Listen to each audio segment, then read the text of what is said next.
Welcome to the C List. I'm Josh, And I'm Aaron. and today we're going to look at 2006's hit Mammoth. Starring Summer Glau, that chick from Firefly and Terminator, Sarah Connor Chronicles, and numerous other shows. Most of Joss Whedon's shows, though. He really likes her. This is what she did before she was famous. Yeah, well, she appeared as a ballet dancer in Buffy, I think, or Angel, one of them, because she used to be a ballet dancer. And then she went on to all this stuff, and now she's doing some other TV show. See, that's trivia even I didn't know. Win. Anyway, back to Mammoth. It was written and directed by Tim Cox for the Sci-Fi Channel. You say it was written by Tim Cox. It was actually written by 4 people, which is one of my first gripes with the film. Go on then. 4 people wrote this film. 4. I'd understand if one person wrote this, or possibly even 2, a story and an actual script, but 4. 4 people to write a film about a mammoth. One person to do the dialogue. Yeah. One person to come up with the story. One person to do, like, scene descriptions. And another person to think of all the characters' names. Wow, that must be an awesome job to think of the character names. Hey, it's the hardest part. Okay, you can continue to explain the plot now. Okay. Don't know if it fully counts as a creature feature because the plot is as follows. Aliens come down from space and they land in a museum where their newest exhibit is a frozen mammoth. Newest? Which they're... What? Newest? He's been working on it for 5 years. Oh, but I thought it was only just being like a big display thingy now. No, from what I gather, he's been like studying it for 5 years there. He just sits there every day staring at it. Oh, okay, yeah.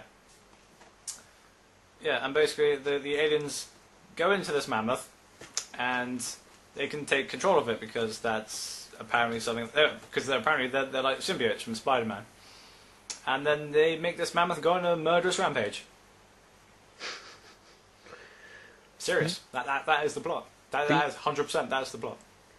But then you forget to mention, the aliens come down because there was some blue glowing orb situated within the mammoth that the main guy, Dr. Frank, played by Vincent Ventrisca.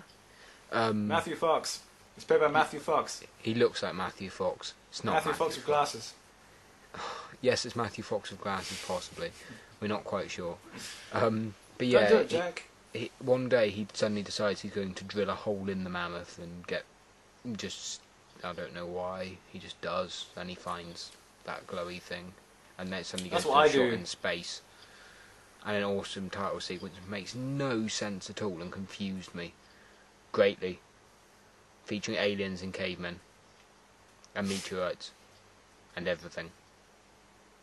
Okay, it's worth mentioning now that this film is remarkably tongue-in-cheek and is probably one of the most self-aware creature features that I've seen since Piranha 3D or Python, and which I think works in its favour, but in Aaron's opinion, no, don't make it seem I'm the bad man. It's I like the fact it's self-aware. I think at some points it's way too over the top. Like some of the sound effects they do when people fall over, and like the musical score is very sort of... I don't know, it sometimes feels like a children's film music, but the actual content isn't. Occasionally I don't think it quite knows. It's not quite as clever as it thinks it is. It's not sure if it wants to be this serious creature film with this mammoth killing people and stealing their souls. Oh yeah, hoovers up their souls with its trunk. Yeah, because it's feeding, apparently. I don't quite understand why. I don't understand why this alien came down in the first place to take control of the mammoth and then do nothing. What was the point? There is no point. To kill humans. It went on a big murderous rampage because it could. Yeah, but why didn't And they it just eats rain? souls. Why don't they just rain down lots of these alien orbs and take over lots of humans and just shoot one another? It's like Nightmare from Soul Calibur 2. He just wants souls. Yeah, but in Nightmare's case, it's not an alien being that's come down just to take him over.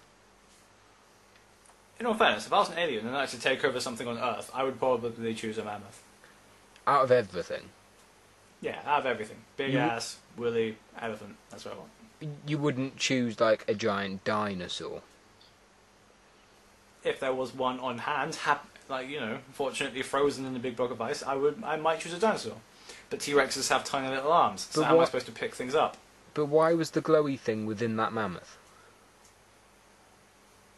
Okay, so if you ignore the logical flaws of why the glowy thing was in the mammoth, or why he drilled a hole in the mammoth that he spent 5 years working on, and the fact that the aliens took over the mammoth for no reason, and that it eats souls for no reason. It's a kind of okay film. And when they all accept that they're going to die, they go for milkshakes, which is what I would do in the case of a giant mammoth attack. Yeah, but the milkshake bit is obvious. It's obvious they're going to talk about mum-related issues. There's a mother that's not in the picture anymore. It's an obvious time for them to talk about it. They talk about it there. It's obvious they're going to. Over milkshakes. But he doesn't buy them. Because they're not so teenagerish. He doesn't buy the FBI agent a milkshake. She's not allowed one, because she's naughty. Yeah, because you've got the meant to be a teenager, Summer Glau, who doesn't get along with her father. Because of the mummy issues. But she is awesome in it. Summer Glau is probably the best thing about that. And Tom Skerritt, who plays her grandfather. But there is a good... Did you notice the bit towards the beginning where they're talking about the father letting Summer Glau down all the time? And it's like, yeah, he never picked you up from that ballet camp you went to. I thought that an interesting little nod at the fact she used to do ballet. Yeah, they've got nice little... See, this is why I like the films. It's got nice little touches. Like the mammoth looks okay. It looks, just as well... It looks probably a little bit better than some of the CGI in recent monster fare. Would you agree? Some of the time. The initial bits when it's in the ice, no. Yeah, the ice looked terrible, but when it's running around and it looks like it's got like little scars, like little bits of flesh missing. Like it's been decaying. I thought that was nice. There's another bit. When the alien ship comes flying overhead, it's like an orb about the size of a human head. It comes flying overhead. It wipes out. It kind of got its own portable EMP. Wipes out electronics, phones and things. Yeah, it wipes out cars as well, which mightly confused me because most cars don't have 100% electronic things, and they just stop dead. They don't continue rolling or anything with the continued force that they would have had. And while it's going, a car alarm goes off, which confused me greatly because that wouldn't work. And lights were still on in some buildings. So not only does this film break the laws of logic, but it also breaks the laws of physics and science as well. Yeah. In all fairness, it's got a mammoth running around eating souls, so science is out the window. Yeah, I guess. It's also one of those films that when if essentially the military have said, if you can't deal with this problem, we'll just nuke the town. I really don't think that the military would actually be that willing to fire missiles onto its own country. That it's just every film you see, it's like, oh, another problem, fire the missiles. I like to think they wouldn't, but they might. Oh look, giant snake, fire the missiles. Oh look, a giant fish, fire the missiles. I think it's just a way in the film, to be fair, I think it's a way in films of having that extra bit of threat. They've got this time limit they have to do it in, or they could just leisurely take their time and have as much milkshake as they want. Destroy the world.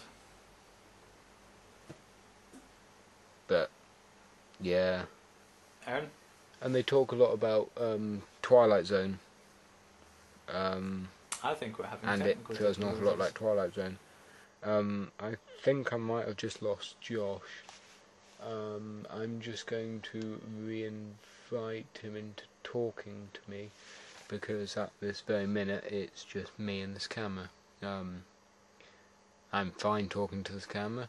I can continue to talk about this film.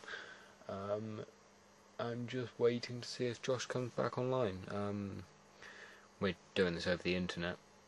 Pain of not actually being in the same landmass, really. I'm on a small island. He's on a slightly larger island. Yeah, it's a bit of an annoyance.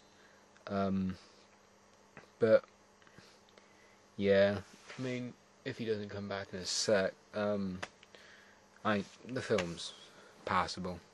It's, in my view, I wouldn't go out my way to watch it again. It's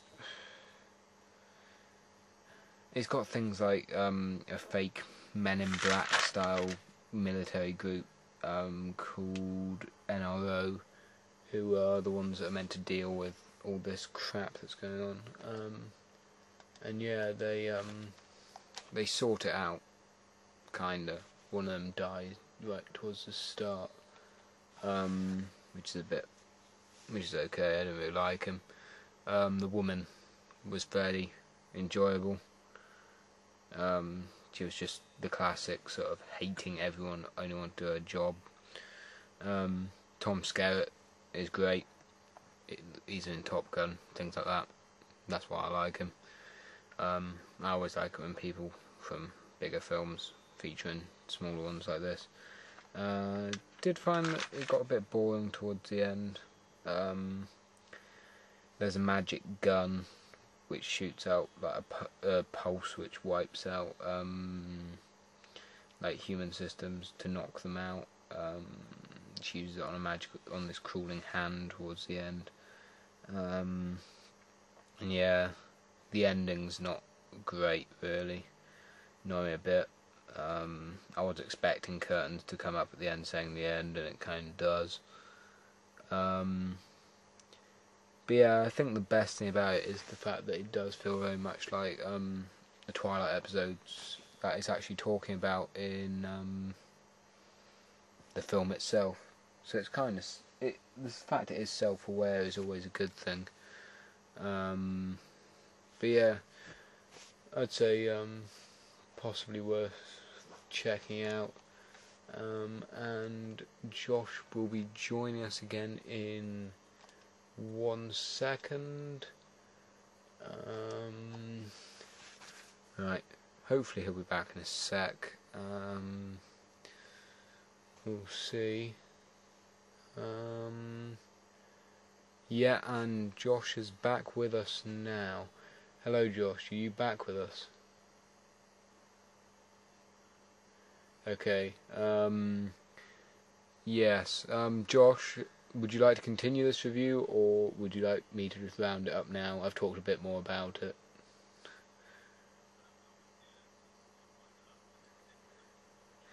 Okay, yeah, I personally would say it's worth watching once. I wouldn't go out of my way too much to see it, but it was an okay bit of fun. It's better than a lot of the films we've seen. And I think Josh actually would recommend it. Would you recommend it, Josh? Yeah, Josh would recommend it to all of us. I don't think his camera feed's working on this bit. Is your camera on at the moment? Okay, it is just me on screen. Yeah, Josh is saying that he would recommend it. Is it one of your favourite of the creature films, Josh?